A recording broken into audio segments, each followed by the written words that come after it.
¿qué tiene que ver Afganistán y los sucesos que vive ese país en las últimas semanas? Todo el mundo es testigo de la crisis dramática que se vive ahí con la toma del poder por el Talibán. ¿Qué tiene que ver eso con América Latina? ¿Qué tiene que ver con Argentina, con Chile, con Colombia? Bueno, estamos con el experto, la persona adecuada para pensar esos problemas, para reponer el contexto y ayudar a entender cómo puede cambiar el mapa global y particularmente nuestra región con lo que está pasando.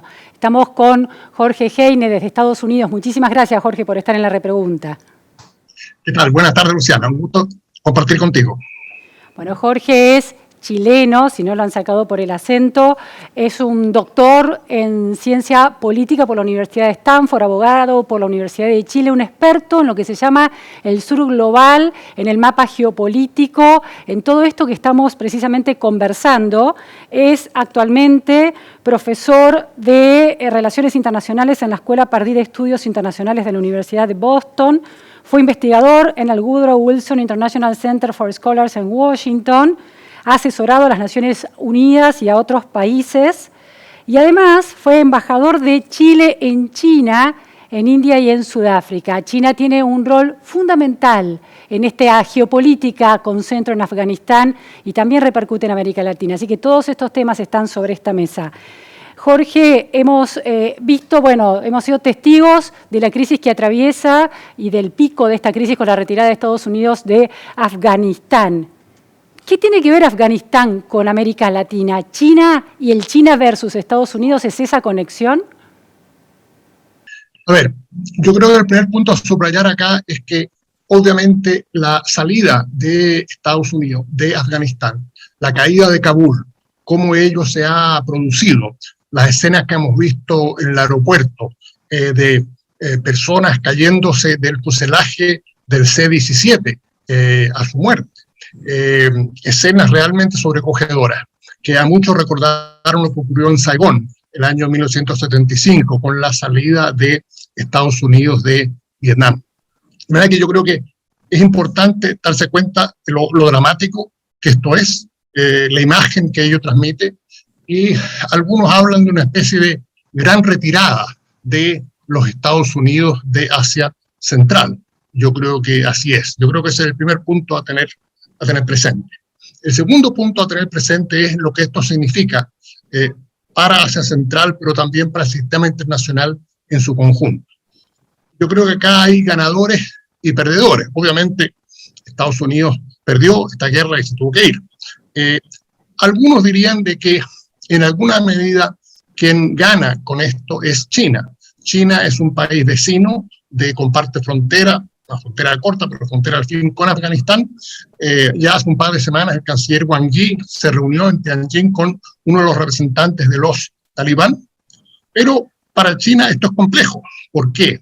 Porque China tiene gran recelo de la posibilidad de un brote de fundamentalismo islámico en su país, en la provincia de Xinjiang en particular, que hay una población musulmana, los uigures. Ha habido un movimiento secesionista allí, que ha planteado la creación de un Turquestán oriental. Ha habido movimientos terroristas, muchos de ellos, cientos de uigures, fueron a Siria a combatir con el Estado Islámico en contra del gobierno sirio. De manera que hay elementos ahí para que preocupen a China. Ahora, Jorge, tengo dos preguntas en principio. La descripción que hacía de la imagen de esta retirada tan caótica por parte de los Estados Unidos se traduce en una lectura de fracaso que impacta en el peso global de Estados Unidos y de esa manera puede impactar en el desbalanceo del poder con China, por ejemplo. Sí, por supuesto. Ahora, lo importante también es, junto con eso, entender que también esto ha generado bastante desconcierto en Europa. ¿Por qué?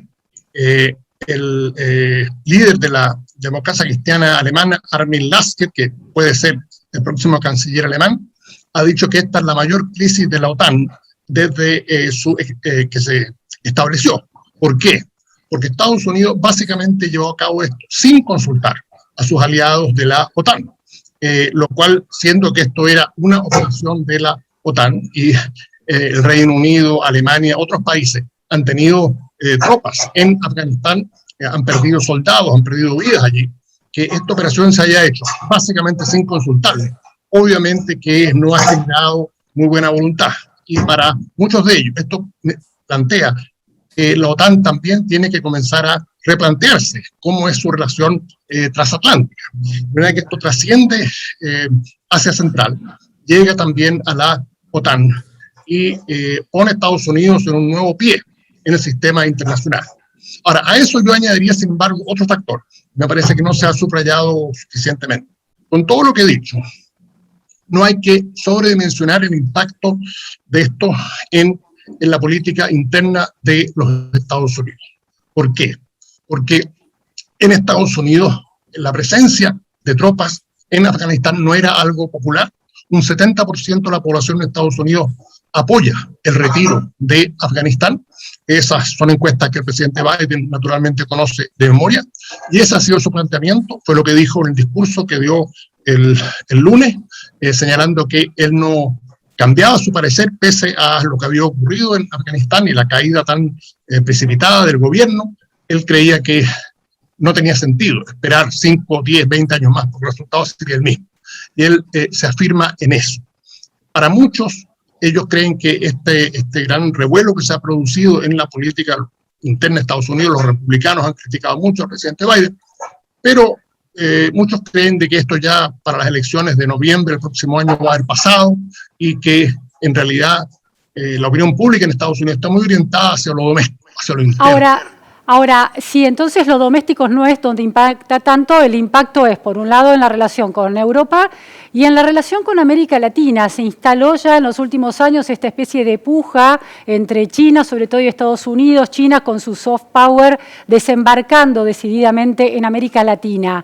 ¿Hay efectos concretos de este desafío a la imagen de Estados Unidos en el mundo, por lo menos en cuanto a la efectividad militar y política en esta invasión a Afganistán? ¿Hay impactos que empiezan a tejer la política internacional en América Latina de otra manera a partir de estos hechos?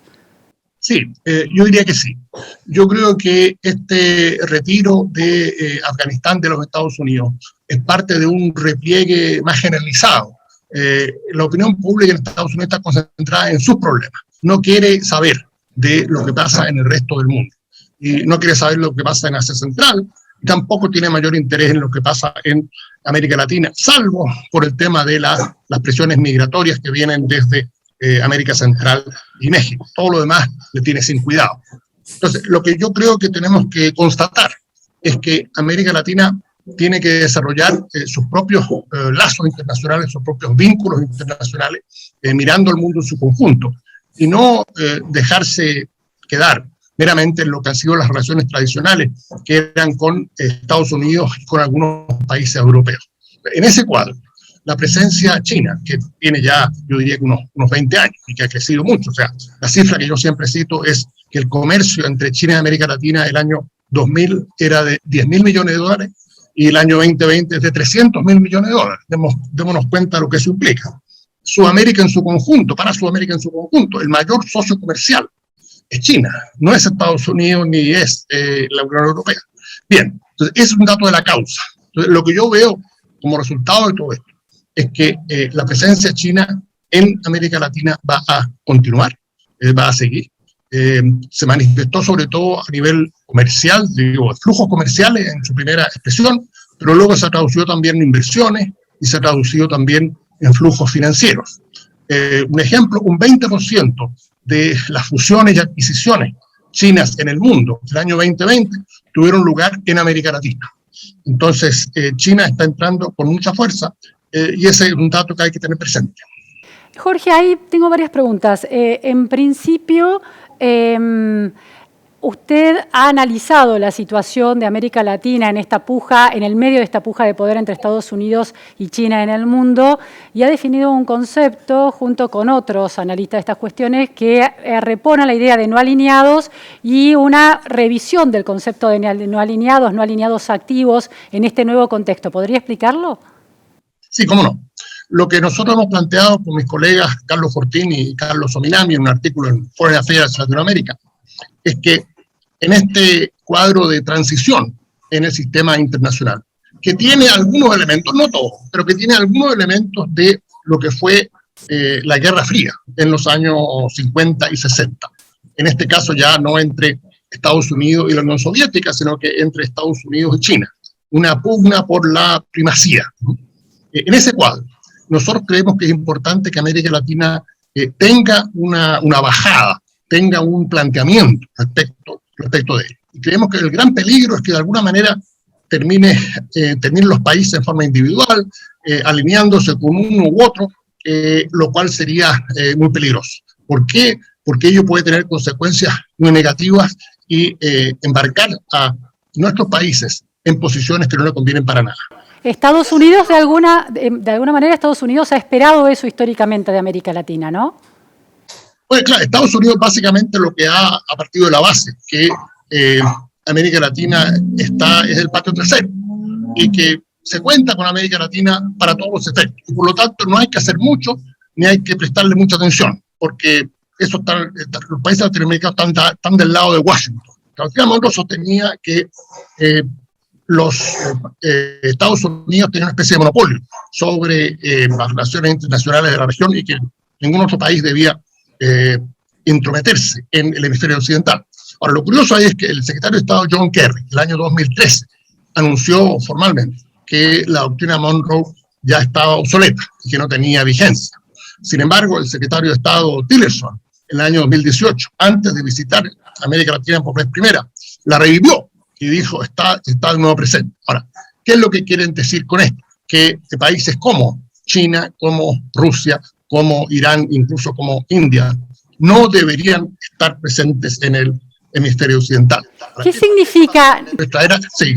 ¿Qué significa no estar presentes bajo ese marco, bajo ese paraguas conceptual internacional? Porque comercialmente, como usted describía, el flujo comercial entre China y América Latina ha superado el de Estados Unidos. Entonces, ¿en qué están pensando? ¿En menos influencia comercial o en la negativa a cualquier influencia militar o estratégica tecnológica, por ejemplo? No, lo que quieren es que haya el menor intercambio y el menor contacto posible. Ahora, eso la verdad es que no tiene remedio, porque esto ya ocurrió. Y lo que existe es un trato de la causa que aunque los gobiernos quisieran, aunque los gobiernos latinoamericanos quisieran acomodarse, no pueden, porque los negocios son lo que son y las empresas son lo que son, las exportaciones de Argentina a China en soya son lo que son, y eso no va a cambiar de la noche a la mañana. Bien, ahora entonces un poco la segunda parada en eso es, bueno, pero entonces minimicen las inversiones y minimicen todo lo que es tecnología. La visita reciente de Jake Sullivan, el asesor nacional de seguridad de Estados Unidos a Brasil y Argentina, tenía como propósito básicamente transmitir el deseo de Estados Unidos de que Huawei no sea adoptado en la subasta para licitaciones para el sistema de telecomunicaciones 5G. De manera que esa ha sido la parada, digamos, de Estados Unidos en este caso, lo cual no deja de ser irónico. ¿Por qué? Porque una crítica a la relación entre China y América Latina es que ha sido una relación un poco primer mundo, tercer mundo, en que China hace primer mundo y nuestros países hacen de tercer mundo, irónicamente, porque muchos de nuestros países tienen ingresos per cápita mayores a China, ¿no? Pero exportamos materias primas, Chile exporta cobre, Argentina exporta soya, otros países exportan hierro, en fin, y importamos productos manufacturados. Bien, ahora, en el esfuerzo por mover esa relación a otro plano, bueno, una de las áreas más de punta es todo lo que es la conectividad digital. Y Huawei tiene la tecnología de telecomunicaciones 5G más de punta. No hay otra empresa que tenga los niveles ni los precios que tiene Huawei. Entonces, el tratar de detener eso también me parece a mí que es un poco contradictorio, porque es decir, bueno, manténgase exportando cobre y soya y carne y no entren al desarrollo tecnológico, que es lo que nuestros países necesitan.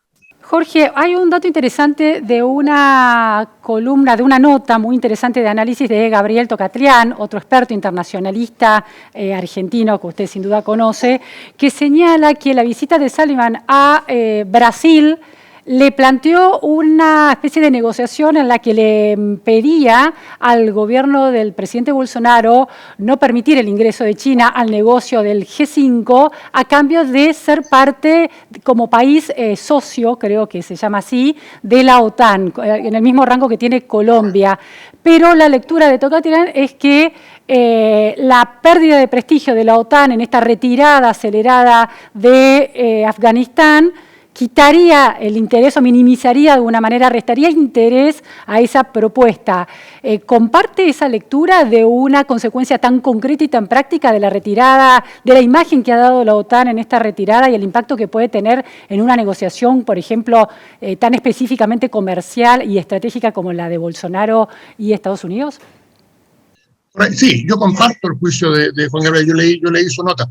A mí me parece un juicio correcto. Ahora, yo en general pienso que aún antes de esto, la oferta de ingresar como socio de algún tipo a la OTAN, la verdad es que ofrece muy poco. ¿Qué es lo que significa? ¿Qué es lo que tiene que hacer Colombia o Brasil en la OTAN? ¿Van a mandar tropas al próximo frente que se desarrolle en alguna parte de África o alguna parte de Asia? O sea, no tiene ningún sentido, no refleja lo que son y deben ser los intereses de nuestros países. Y esto, de nuevo, retoma lo que hemos planteado respecto al no alineamiento activo. O sea, si nosotros tuviésemos presente la noción de no alineamiento activo, algo que no se debería hacer, obviamente, es ingresar a alianzas militares, ni de los Estados Unidos ni de China. Ahora, China no tiene una política de alianzas militares, de manera que la situación es un poco distinta. Pero me parece que ese es el tipo de cosas que hay que tener presente de no hacer, porque la verdad es que no aporta nada a nuestros países. Y lo que se da a cambio, que es no utilizar una tecnología de punta, bueno, es algo muy concreto que daña el desarrollo económico de nuestros países. Jorge, mencionó que hay un país o hay algunos países de América Latina que tienen un ingreso per cápita mayor que el de China. ¿A qué países se refería? A ver, el ingreso per cápita de China es $10.000 en términos nominales. El ingreso per cápita de Chile es de 15.000. Yo creo que Argentina está un poco más bajo, sí. Varios otros andan por ahí, en fin. Ahora, me interesa ese punto, Chile, China. En Argentina hay una discusión acerca de cómo hay un avance de esa relación comercial, como usted ha señalado. No importa el signo ideológico del gobierno, también fue así durante el gobierno del presidente Mauricio Macri, pero ha vuelto esa relación renovada con el oficialismo kirchnerista, que algunos consideran que tiene algunos aditamentos de mayor cercanía ideológica en un peso excesivo al juego de las mayorías sin tener en cuenta las minorías, que en China se traduce, por supuesto, como un régimen de partido único, una retórica diplomática que no solo habla de una relación comercial, sino de algunas visiones compartidas. ¿Cómo se ve eso desde su mirada de analista de estas cuestiones y cómo se relaciona Chile con China en este punto? Yo creo lo siguiente. Hay una perspectiva de que, de alguna manera, la relación de China con los países latinoamericanos se llevaría a cabo, sobre todo bajo un prisma ideológico, y que eso explicaría los fuertes flujos financieros de China a Venezuela, en un momento a Ecuador, también Argentina en distintos momentos, y que de alguna manera China estaría promoviendo gobiernos de izquierda y que eso sería lo que determinaría su agenda. Habiendo seguido muy de cerca, que yo tuve 3 años y medio en Beijing como embajador, me parece que... En 2014, ¿no? 2014-2017, correcto. Diego Guedar fue mi colega argentino, gran embajador. Yo creo que es una visión equivocada. China tiene relaciones con una gran cantidad de países en América Latina. Tiene muy buenas relaciones con gobiernos de derecha y con gobiernos de izquierda y con gobiernos de centro. Por dar solo un ejemplo, en el caso de Chile, que tiene en este momento un gobierno conservador, el gobierno del presidente Piñera. El presidente Piñera fue el único presidente latinoamericano en asistir a la segunda cumbre de la iniciativa de la Franja y la Ruta, que tuvo lugar en Beijing en abril del año 2019. La presidenta Michelle Bachelet y el presidente Mauricio Macri habían sido los únicos dos latinoamericanos en asistir a la primera cumbre de la Franja y la Ruta en mayo del 2017, en que yo estuve presente.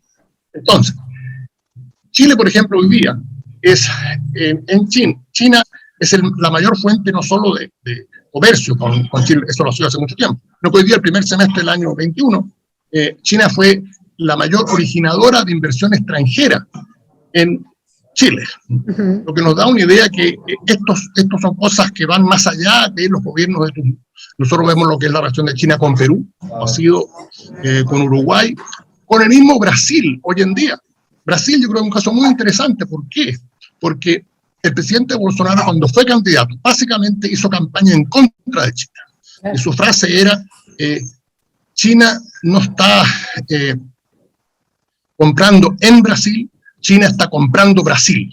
Y era una frase que recibía grandes ovaciones cuando él la daba en sus discursos, en sus manifestaciones.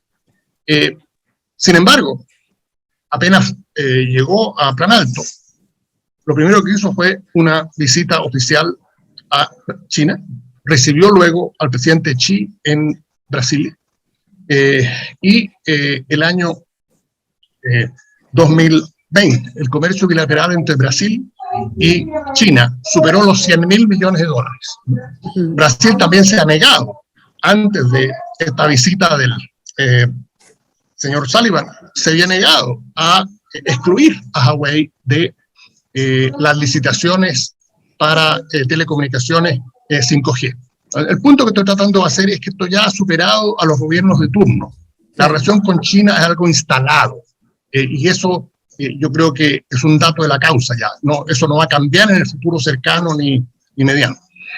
Las últimas cuestiones que le planteo, Jorge, en relación a lo que se ve en la Argentina, en esta gestión kirchnerista, es un exceso de retórica de la relación de amistad con China entre el Partido Justicialista, por ejemplo, y el Partido Comunista Chino, con comunicados conjuntos, la mención de la palabra amistad. ¿No es necesario, entonces, según lo que usted describe, esa retórica para mejorar las relaciones? Aún regímenes con una retórica muy opositora como la de Bolsonaro las mejoraron igual. El punto que yo quiero hacer es el siguiente. Yo creo, obviamente, los partidos y cada gobierno tiene su propia manera de apearse en relación a lo que es la relación con China. Pero mi análisis, y habiendo observado muchas otras instancias en que esto se ha traducido, la posición de China es una posición pragmática. Ellos quieren tener buenas relaciones con todos los países de la región, quieren hacer negocio y buscar oportunidades. Y yo creo que ese es el punto central. Todo lo demás viene por añadidura. Y la ultimísima cuestión, Jorge, es una de las cuestiones que se señalan es China y, como usted indicaba, el riesgo de que esa región se convulsione en una guerra civil y, bueno, se convierta también en un nuevo foco de terrorismo internacional. América Latina fue el único continente desde el 11 de septiembre, de September 11, que no sufrió ataques yihadistas en su territorio. ¿Hay algún riesgo de que, por ejemplo, la relación que tuvo Colombia, el peso que tuvo Colombia en la política de narcotráfico del gobierno de Afganistán durante esta larga intervención de Estados Unidos y de la OTAN en ese territorio, termine por repercutir negativamente en ese sentido en América Latina? Como retaliación, ¿no? Sí, por supuesto. Yo creo que existe la posibilidad, pero yo diría que es una posibilidad bastante remota. Yo creo que una de las fortunas que tuvo América Latina en la primera década de este siglo es que estuvo al margen de todo lo que fue la guerra global contra el terror. Algunos dicen que el retiro de Estados Unidos de Afganistán significa que perdió esa guerra global contra el terror. Yo creo que el tema es un poco más complejo, porque matarnos a Osama Bin Laden, Al-Qaeda no es lo que era, pero es un tema que por lo menos está sobre la mesa. Yo creo que, de nuevo, para la región, y esto vuelvo al tema de nuestra propuesta de no alineamiento activo, es muy importante no meterse, como decimos en Chile, en las patas de los caballos, no meterse en estas peleas de perro grande, y mantenernos como hemos mantenido al margen de estas cosas y concentrarnos en el desarrollo Si nuestro tema no son los alineamientos geopolíticos y estar buscando lados en estas grandes confrontaciones que se dan en el mundo. Nosotros estamos pasando, según la CEPAL, por la mayor crisis que ha tenido América Latina en 120 años. El producto de la región cayó un 6,8% el año pasado. Entonces, tenemos que concentrarnos en eso y no en estas cuestiones ideológicas y geopolíticas que solo nos pueden hacer daño. Muchísimas gracias, Jorge Gene, realmente por estas precisiones desde Estados Unidos. Muy amable. Gracias por la oportunidad.